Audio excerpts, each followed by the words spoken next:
Chapter 7. Soon, Leona, Ophelia, and the other star darlings stood in a circle around the grass-covered platform from which a wish orb would soon reveal itself.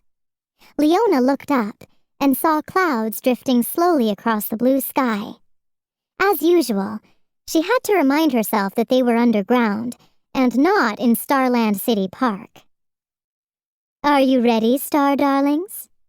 asked Lady Stella, raising her arms to begin the process of the wish orb reveal. Leona knew she was ready. She gazed around and could see that the others were as well. Everyone, that is, but poor Ophelia, who looked as if she'd eaten way too much zoomberry cake and was about to lose it all. Cassie didn't look very confident either. Lady Stella clapped once, and the room fell dark, save for one pure white beam of light shining down on the platform, which slowly opened up, revealing a brilliant orb. It hovered in the air, and then did something different. It started to race around the circle, zooming up to each star darling for a split second, and then zipping across the circle toward another. Leona's eyes lit up each time it approached her, and her smile faded each time it zipped away. She closed her eyes in frustration. "Leona!" someone shouted. She opened her eyes. The beautiful, tantalizing orb floated in the air in front of her. She reached out, and the orb fit in her palm perfectly. She felt a wave of pure bliss as she gazed down at it. "Congratulations, Leona," said Lady Stella, pressing her palms together and bowing over them. "How long till I go?" Leona asked. "Tomorrow morning? Afternoon?" "Actually," the headmistress stood over the wish orb and studied it. "I do believe that in the case of this wish, there isn't a star min to lose. As you know, a wish orb will stay fresh and healthy as long as the wisher keeps wishing on the wish.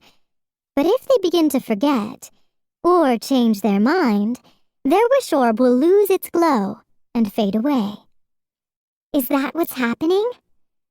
"It certainly appears so," said Lady Stella. "The glow is already fading, I'm afraid. This wish needs granting very soon." "Then what are we waiting for?" said Leona. "All I really need is my wish pendant, right? Then I can go catch a shooting star." From the underground wish house, Leona followed Lady Stella out of the star caves. After a brief stop in the headmistress's office for a quick refresher on the feature she'd need to use on her stars app when she got to Wish World, Leona raced back to her room to be sure she had everything she needed. Back in Halo Hall, she boarded the Flash vertical mover, and in mere star secs, she was whisked into the sky. Lady Stella and the rest of the star darlings were there to see her off, all wearing their safety star glasses. Leona hugged all the star darlings goodbye, leaving Ophelia with an extra strong, supportive squeeze. "Remember what I told you. This is all strange and new right now, but it's going to get easier every star day. You're going to be a great star darling, Ophelia. Just hang in there and believe in yourself. Promise you'll try my mirror mantra. Remember how it goes?" Ophelia took a hopeful breath. "You are a star. Light up the world." "Exactly! You got it!" Lady Stella gave Leona some last-minute advice. "Focus on your mission. Be sure you don't get caught up in the excitement of being on Wish World," she reminded Leona. "And be sure to discover your wisher's true wish, not the wish you think she may have made." Lady Cordial gave Leona her backpack with the stuffed star-shaped keychain and wished her luck. On the special Star Darling Wish World surveillance deck, star wranglers were already waiting with lassos made of wish energy to harness Leona to the next shooting star, which came before she even had time to think, "Am I ready?" Or, "Should I have brought a microphone?" The next thing Leona knew, she was strapped to the star and hurtling through space like a golden meteor. It was beautiful. The colors were endless. like a giant box of cryosmic crayons, times a hydrong. Leona had to force herself to focus on her mission like Lady Stella had said, and to use the precious starmin she had to prepare for what was to come.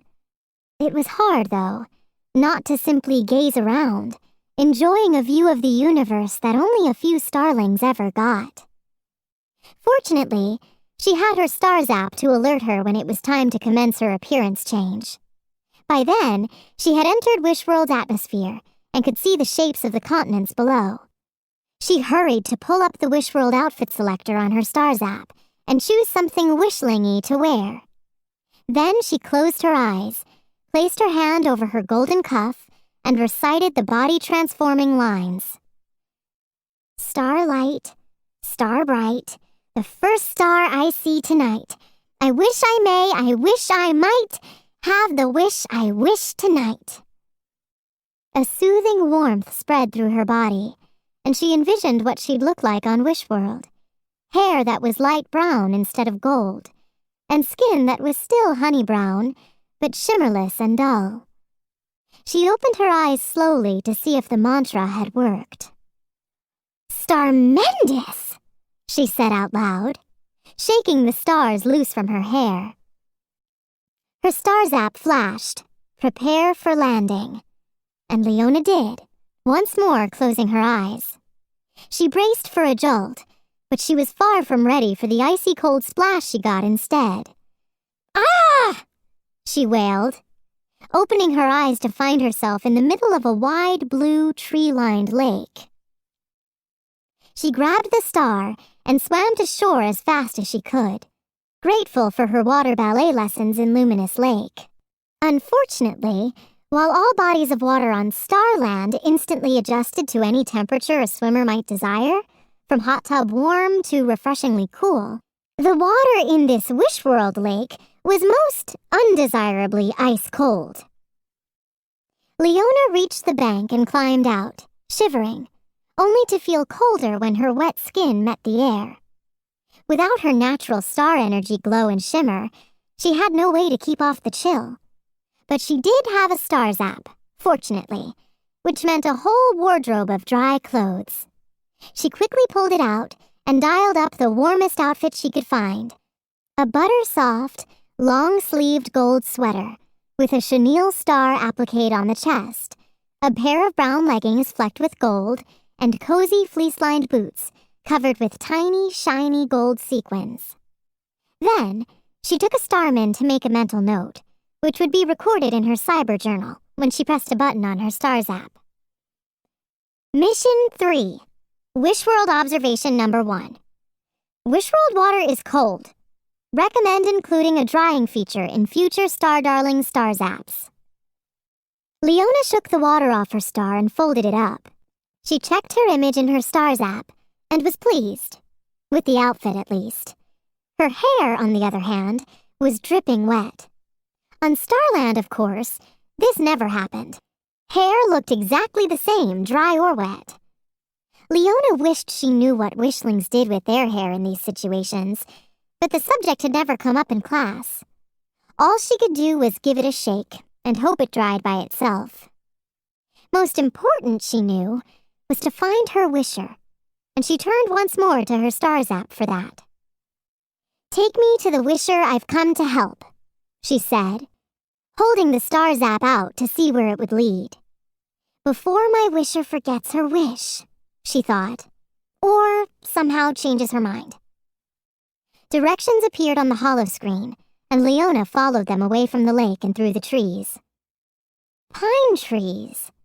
Leona recognized them from a holo picture in the Wishworld Relations classroom. Only in that picture, the trees were frosted with plain white Wishworld snow.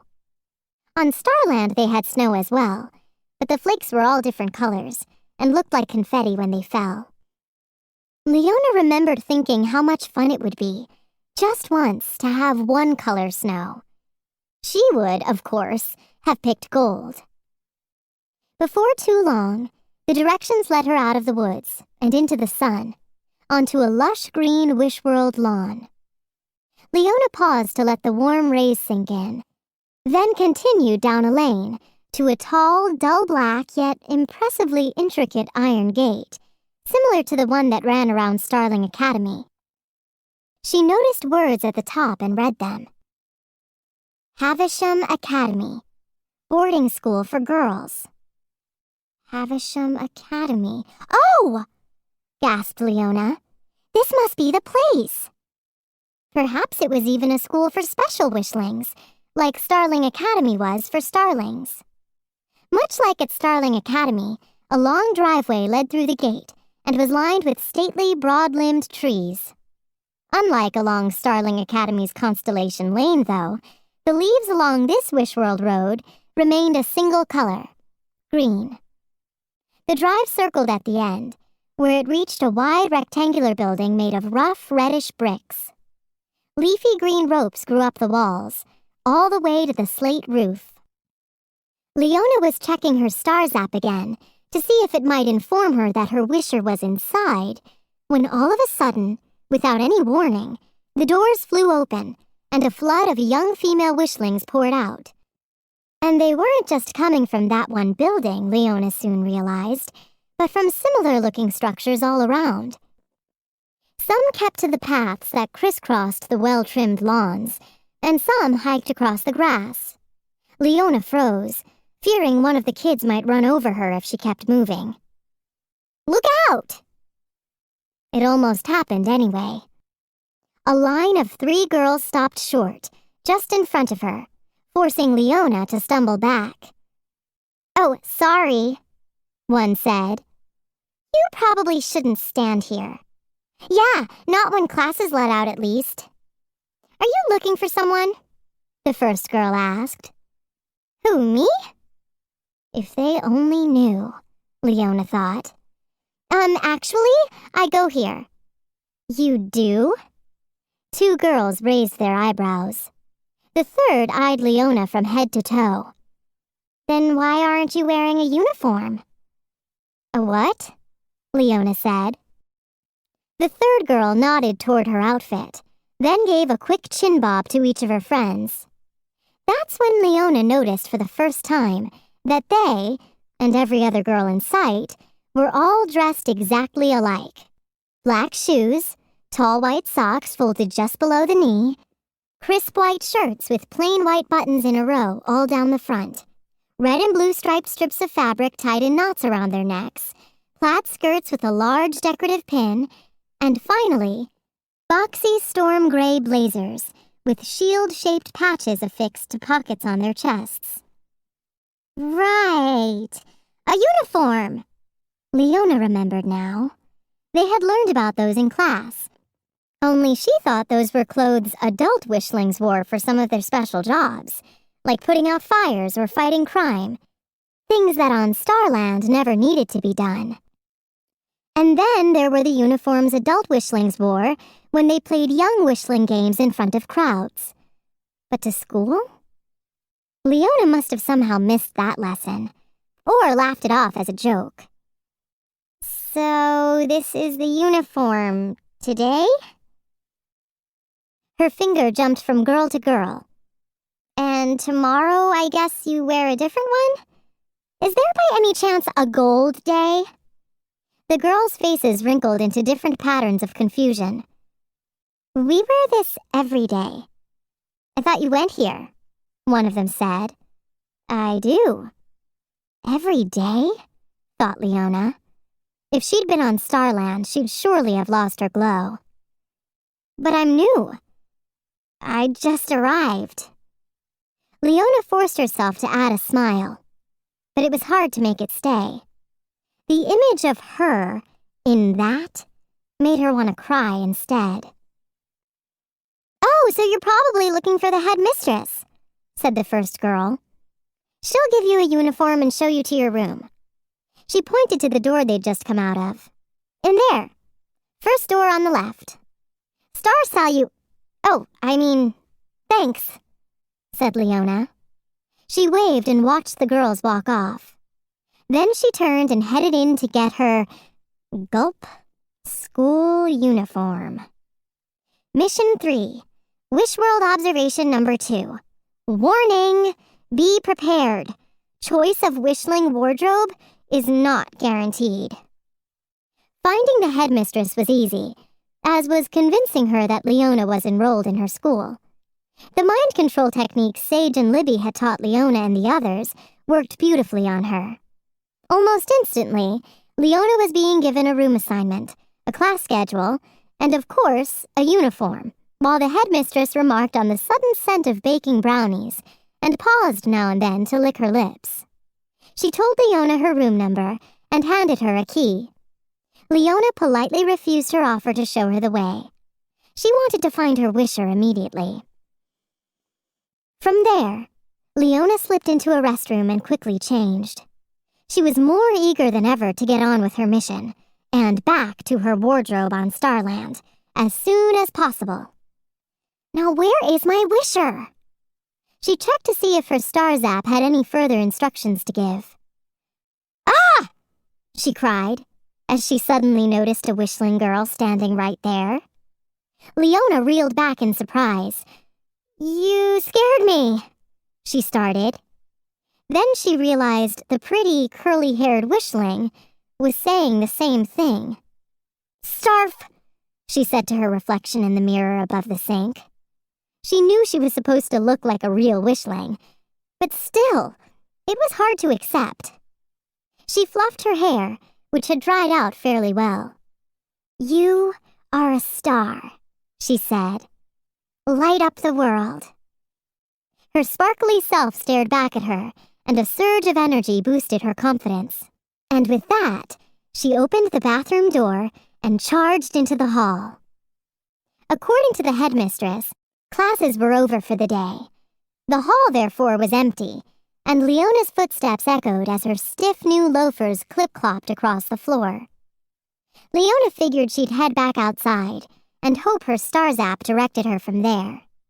She paused, though, as she passed a bulletin board and did a double-take. If there were two words that could catch her eye, they were the ones at the top of the pale pink flyer pinned between a cockeyed sign about a yearbook meeting and another about a semester in some place called Spain. Leona read the two words at the top of the pink flyer out loud. Talent show. A happy tingle made its way up her spine as she eagerly read on. Auditions today from 5 to 9 p.m. in Hawthorne Auditorium. Of course, she thought. That's got to be where I'll find my wisher. She glanced up at the clock above the bulletin board. The time was 4:45. Here I come, whoever you are, she thought, as she turned and ran, loafers clippity-clapping, to find the auditorium.